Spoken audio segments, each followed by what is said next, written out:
Well, it's been about 2 weeks, but I am back now after dealing with two sick kids who had the really bad stomach flu, and then myself having the stomach flu, and then changing jobs, and all that exciting stuff. I am now back. No, I haven't quit YouTube or anything. Just ran into a rough patch in life there for a few weeks, but anyways, I figured that I'd be doing a March 2016 EDC update because some of my things have changed. As you can already see if you watch my previous video, some of my things have changed, and so I figured I'd just update you on what's changed, why it's changed, and go from there. So also you may be seeing kind of a slew of videos from me here over the next couple of days just because I'm trying to make up for lost time. I will be going back to a regular schedule of maybe twice a week doing videos. But anyways, let's get right into it. So let's start with the boring stuff first. Wallet. Still have the Columbia wallet here. It's not really that exciting. Starting to fray. Like I said, I've only had it for a few months, and it's starting to fray on the edges and on the logo here.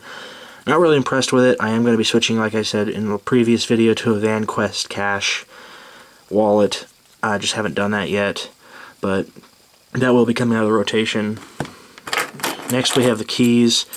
I still run the Leatherman Style CS on my keys. Haven't changed that. I have a new car key. If you've seen my video last time, you probably saw a different key, and the reason for that was because I was borrowing a car. My car that this key goes to was stolen, and it was finally found about 2 weeks ago by the police department, so I got my car back. Still running the same clip and everything on my keys, but those are the keys. Same multi-tool as before, running the Leatherman rebar. A lot of people say this is too heavy for them, but for me it's just perfect. I don't like a juice because I think the juice is too light duty. For some people, the juice works fine. For me, I'd rather have something in case I need to do something a little more heavy duty. I have it and don't have to break my juice or anything like that. So the rebar is just perfect. It doesn't weigh too much. I think it weighs about 6.3 ounces or something like that, and it's really not that heavy in comparison to things like the Wave that you would notice a lot more. This I don't really notice. Now the things that have really changed here are the light. Before I was running the Streamlight ProTac 1 AAA. That light actually is gone. I have no idea what happened to it. I put it in my pocket one day, and I guess the pocket clip being as flimsy as it was as I showed my video, just popped out of my pocket and was gone. So, excuse me. So I switched over to the ThruNite Archer 1A Volume 2 or Version 2. And so far, really enjoyed this light. Really haven't had any issues with it. Have a lot of good things to say about it. I'll be doing a separate review on this light, but overall it's served its purpose very well. I like it because it can be used for EDC, but it can also be used kind of in more an outdoor setting. It has a max of 180 lumens. This is the cool white version. There is a neutral white version which only runs 175 lumens max. But the run times on it are very good for what it is. It runs on one AA or a 14500 battery, either of the two. But I use the Duracell Quantum batteries, so it runs pretty decently. It has a good runtime, like I said. The clip on it is nice and sturdy. I like the clip a lot more. You can also clip it onto a hat if you need to with the way the clip is designed. You can also take this clip off and change it here so that instead of having to carry it with this part facing up, you can carry it with the switch facing up. I haven't had any accidental turn-ons like I was having with the ProTac 1 AAA, like I was having with that. You know, it was accidentally hitting the button in my pocket and turning on. This doesn't have that. It has a much sturdier button on here, so it's not going to accidentally press. You have to intentionally press it. Other than that, I mean, like I said before, it's been a very good light so far. I like that this changes the modes and not this. That was my big criticism on the ProTac, was that you had to use the switch to both switch the modes and turn a light on, so it became a lot more complicated and harder to do. Whereas they've added this now where you just press this to change the modes, and it has a memory function, so whatever mode you were in last, once you turn it off, it'll remember that mode. So great light, very impressed with it so far, like it a lot. Now, regarding the knife, this is the Benchmade 551 Griptilian, full-sized.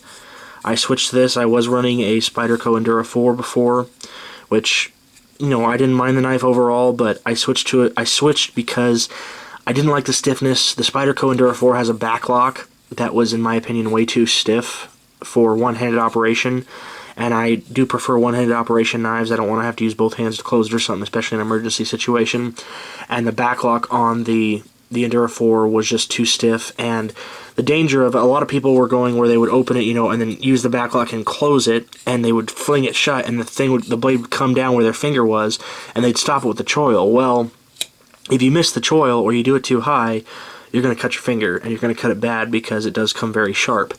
This knife, the Benchmade Griptilian, comes razor sharp, razor sharp. Like, I can't express how sharp this comes.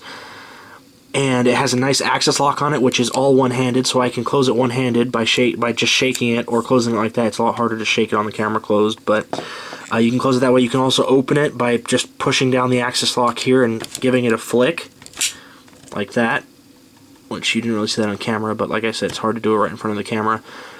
But I like this so much better than the Spyderco Enduro 4. I also think, in my opinion, and I'm sure I'm going to have a lot of protesters, but in my opinion, this is built better than the Enduro 4. It feels a lot sturdier, it feels a lot heavier, which obviously it's because it is. But I also feel like I can actually, I guess the best way to describe it is I don't feel that I have to treat it delicately, which I did with the Enduro. I felt much more like I had to treat it much more delicately. Also, the steel on this is 154 cm, which is I think it's a great steel. Very corrosion resistant, maintains a very good edge for quite some time.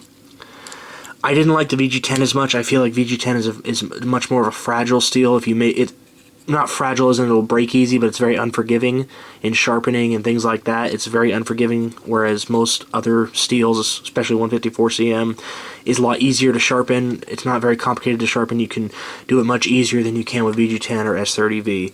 And I think it's a great steel. I love it on the Benchmade so far. The axis lock, like I said before, is fantastic. It makes for really easy one-handed opening. I like the pocket clip a lot too.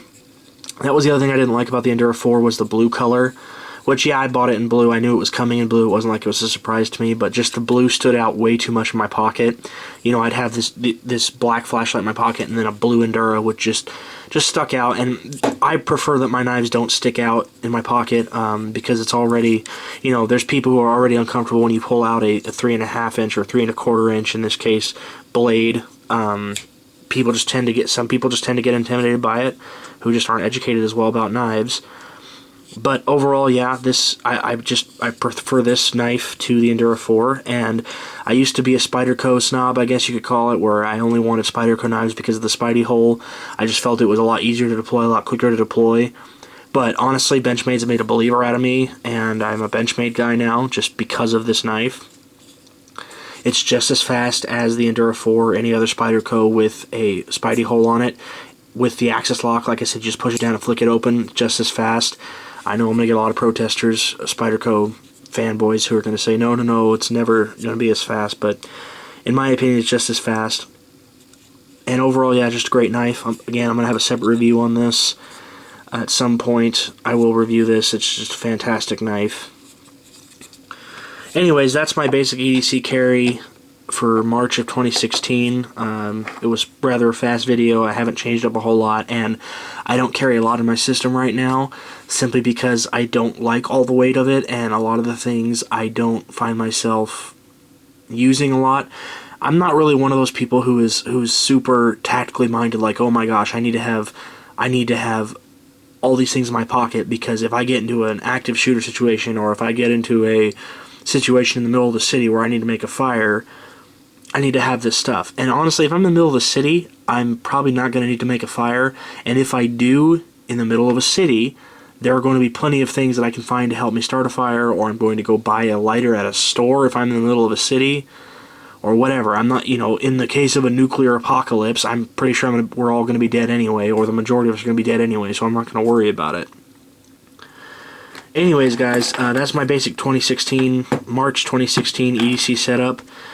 As it changes, again, I will update it. I'm not planning to make one of these every month or anything. It's just I made some significant changes, knife and light-wise, that I figured I'd show you and kind of fill you in on. So anyways, that's going to be it for now, guys. Like I said, expect to see a few more videos today and tomorrow where I'm trying to catch up. A review of the Through Night Archer and the Benchmade Griptilian.